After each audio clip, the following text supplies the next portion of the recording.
ಹುಬ್ಬಳ್ಳಿಯ ನವನಗರದಲ್ಲಿ ಪೂಜಾರಿಯ ಬರ್ಬರ ಹತ್ಯೆ ನಡೆದು ಹೋಗಿದೆ. 60 ವರ್ಷದ ದೇವೇಂದ್ರ ಪಜ್ಜ ಹೊನ್ನಾಳಿ ಕುಸುಗಲ್ ಕೊಲೆಯಾಗಿರುವಂತಹ ದುರ್ದೈವಿಯಾಗಿದ್ದಾರೆ.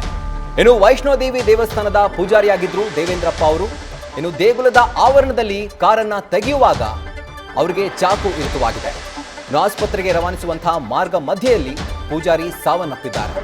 ಈ ಕುರಿತಂತೆ ಹುಬ್ಬಳ್ಳಿ ನವನಗರ ಪೊಲೀಸ್ ಠಾಣೆಯಲ್ಲಿ ಪ್ರಕರಣ ಕೂಡ ದಾಖಲಾಗಿದೆ.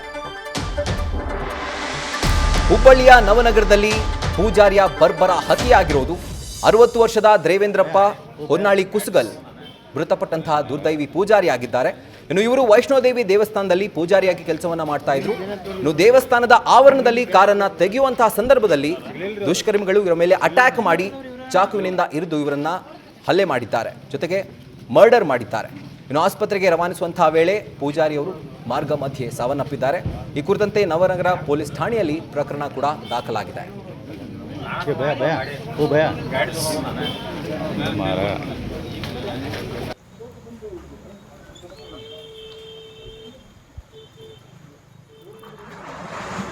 ಇನ್ನು ದೃಶ್ಯಗಳಲ್ಲಿ ಗಮನಿಸ್ತಾ ಇದ್ದೀರಿ ಯಾವ ರೀತಿ ಪೊಲೀಸರು ಆ ಘಟನೆ ನಡೆದಂತಹ ಸ್ಥಳಕ್ಕೆ ಭೇಟಿ ಕೊಟ್ಟು ಅಲ್ಲಿ ಪರಿಶೀಲಿಸ್ತಾ ಇದ್ದಾರೆ.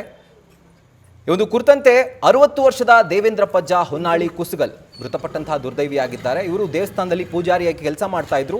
ವೈಷ್ಣೋದೇವಿ ದೇವಸ್ಥಾನದ ಪೂಜಾರಿಯಾಗಿದ್ರು ಇವರು. ಇನ್ನು ಕೆಲಸ ಮುಗಿಸಿ ದೇಗುಲದ ಆವರಣದಲ್ಲಿ ಅವರು ಕಾರನ್ನ ತೆಗೆಯುವಂತಹ ಸಂದರ್ಭದಲ್ಲಿ ದುಷ್ಕರ್ಮಿಗಳು ಅವರ ಮೇಲೆ ಹಲ್ಲೆ ಮಾಡ್ತಾರೆ, ಜೊತೆಗೆ ಚಾಕುವಿನಿಂದ ಇರಿದು ಅವರನ್ನ ಮರ್ಡರ್ ಮಾಡ್ತಾರೆ.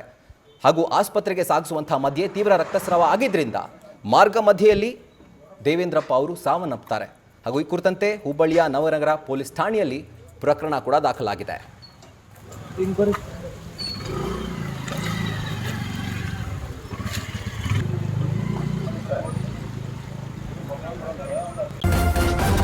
ನ್ಯೂಸ್ ಫಸ್ಟ್ ನಿರ್ಭೀತಿಯಿಂದ ನಿಮ್ಮ ಪರವಾಗಿ.